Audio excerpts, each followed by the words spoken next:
వెంకటేశాయ. ఇంతకు ముందు జగన్ లైవ్ గురించి పెట్టినప్పుడు జాతకరీత్యా ఇంకొద్దిగా బ్రీఫ్ గా పెట్టమని చెప్పి నన్ను జనాలు అడగడం జరిగింది. అందుకని కొద్దిగా బ్రీఫ్ గా పెట్టడానికి ప్రయత్నం చేస్తా ఉన్నా. వైఎస్ జగన్మోహన్ రెడ్డి జాతకాన్ని కనుక విశ్లేషించినట్లయితే ఒకసారి చూద్దాం. మనం 21 డిసెంబర్ 1972 ఆరుద్ర నక్షత్రము, మిథున రాశి. మనకు కాలసర్ప దోషం ఉంది, శని బయట ఉన్నాడు కాలసర్ప దోషంలో. ప్రస్తుతం బుధ మహర్దశ నడుస్తూ ఉంది జగన్మోహన్ రెడ్డి గారికి. జాతకరీత్యా లగ్నంలో కుజుడు ఉన్నాడు. లగ్నంలో కుజుడు అనేటువంటి వాడు వ్యాపారాన్ని ఇస్తాడు, అధికంగా డబ్బుని ఇస్తాడు, ల్యాండ్స్ ఇస్తాడు, ప్రాపర్టీస్ ఇస్తాడు. అవన్నీ జగన్మోహన్ రెడ్డి గారి గురించి మనకు తెలిసిన విషయమే.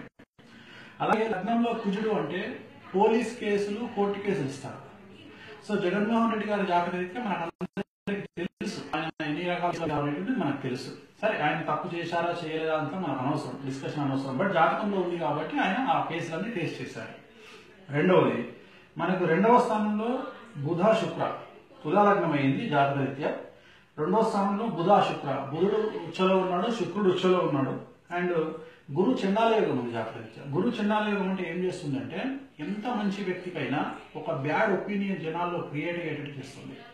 మన 2014 ఎలక్షన్లలో కూడా జనాలందరికీ కూడా జగన్మోహన్ రెడ్డి పైన ఒక నెగిటివ్ ప్రచారానికి కొంతమంది చేసినటువంటి ప్రచారం సక్సెస్ అయ్యి ఆయన రాకుండా అవ్వడం జరిగింది. అలాగే ఇప్పుడు కూడా తీసుకుంటే, ఇప్పుడు నిన్న జగన్మోహన్ రెడ్డి గారు విశాఖపట్నంలో జరిగిన డ్రామా అంతా తీసుకుంటే ఆయన ఏదో ఒక మాట అన్నాడని చెప్పేసి నేను సీఎం అవుతా 2 సంవత్సరాలు చూసుకుంటా అనే ఒక చిన్న మాట. సహజంగా ఆ మాట ఎవరైనా అంటారు, ఇంతకుముందు చాలా మంది మాట్లాడారు. అసలు పార్టీ పెట్టింది సీఎం కాకపోతే సీఎం అవ్వడానికి తప్ప గల్లీ లీడర్ కావడానికి కాదు కదా, ఒక సర్పంచ్ అవ్వడానికి కాదు కదా. ఒక వ్యక్తి పార్టీ పెట్టి 76 మంది ఎమ్మెల్యేలను పోగు చేసుకున్నాడు అంటే సీఎం అవ్వడానికి కాదు, అందరికీ తెలుసు. ఆ మాట చెప్పడం తప్పు అనేటువంటిది కాదు. కానీ ఆ మాట తప్పు అని కొంతమంది చేసే ప్రచారము నిజమయ్యే అవకాశం ఉంది. అంటే అది తప్పుగా జనాల్లోకి వెళ్తుంది.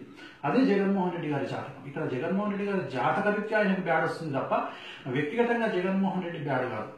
అంటే ఆయన జాతకంలో ఉన్నటువంటి గురు చండాలయుగం, రాహువు గురువు కలిసి ఉంటాయి. రాహువు అనేవాడు వక్రబుద్ధి గలవాడు, గురువు అనేవాడు పేరు తెచ్చేవాడు. ఎప్పుడైతే ఒక వ్యక్తికి పేరు రావాలో ఆ పేరు నెగిటివ్ రకంగా వస్తుంది. అంటే పాజిటివ్ కంటే కూడా వ్యతిరేకమైనటువంటి దిశగా ఆ వ్యక్తికి పేరు వస్తుంది. అదే జగన్మోహన్ రెడ్డి గారి జాతకం. నేను అదే చెప్పా, సీఎం అయినా కూడా రేపు పొద్దున జగన్మోహన్ రెడ్డి గారికి బ్యాడ్ ఒపీనియన్ ఉంటుంది. జనాలకు జగన్మోహన్ రెడ్డి మీద బ్యాడ్ ఒపీనియన్ ఉంటుంది. కానీ ఇక్కడ ఆయన అభిమానులకు ఒక శుభ విషయం ఏమిటంటే, ఈ రోజు నుండి 2017 జనవరి 27వ తేదీ నుండి జగన్మోహన్ రెడ్డి గారి జాతకంలో మంచి సమయం ప్రారంభమవుతా ఉంది. మిథున రాశి జాతకులకు ఈనాటి నుండి గ్రహ సంచారం శనిరీత్యా. కాబట్టి ఈ సంవత్సరం 2017 గురించి మాత్రమే మాట్లాడుకుందాం. 2017లో జగన్మోహన్ రెడ్డి గారు చేసేటువంటి పనులు కానీ, ఆయన తీసుకునేటువంటి నిర్ణయాలు కానీ, జగన్మోహన్ రెడ్డి గారికి జనాల్లో విపరీతమైనటువంటి క్రేజ్ తీసుకునేటువంటి అవకాశం ఉంది. అలాగే ఆంధ్రప్రదేశ్ కు కాబోయే ముఖ్యమంత్రి జగన్మోహన్ రెడ్డి గారు అనేటువంటి విషయం జనాలకు అర్థమవుతుంది. అలాగే చంద్రబాబు నాయుడు గారికి రిప్లేస్మెంట్ కూడా జగన్మోహన్ రెడ్డి అనేటువంటి ఒక అభిప్రాయం జనాల్లో వ్యక్తమయ్యేటువంటి అవకాశం కనిపిస్తూ ఉంది. అంటే ఓవరాల్ గా తీసుకున్నట్లయితే ఈ రోజు నుండి జగన్మోహన్ రెడ్డి గారి జాతకంలో విశేషమైనటువంటి మార్పులు రాబోతా ఉన్నాయి. దానికి నిన్ననే ఆయన ఫైట్ చేసిన విధానం మనం చూసినాము. నిన్న ఎయిర్పోర్ట్ లో జరిగినటువంటి సంఘటన ఆయనకు మైలేజ్ బాగా తెచ్చింది. కాబట్టి ఇవాళ నుండి కనుక తీసుకుంటే జగన్మోహన్ రెడ్డి గారు తీసుకునే నిర్ణయాలు రేపొద్దున మే, జూన్ లో ఆయన తీసుకోబోయే మరో నిర్ణయం సంచలనం కాబోతా ఉంది. మే నెలలో, జూన్ నెలలో మళ్ళీ గురువు మారుతున్నాడు. ఎప్పుడైతే గురువు మారుతున్నాడో ఖచ్చితంగా 2017 మే, జూన్ లో జగన్మోహన్ రెడ్డి గారు తీసుకోబోయే నిర్ణయం పెను సంచలనాలకు దారితీసే అవకాశం ఉంది. ఆంధ్రప్రదేశ్ లో రాజకీయ ప్రకంపనలు సృష్టించే అవకాశం ఉంది. సో అక్కడ నుండి మనకు ఈ రోజు నుండి కనుక తీసుకుంటే ఖచ్చితంగా జగన్మోహన్ రెడ్డి గారి జాతకంలో పాజిటివ్ మైలేజ్ అనేటువంటిది పెరిగే అవకాశం 100% కనిపిస్తా ఉంది. ఓం నమో వెంకటేశాయ.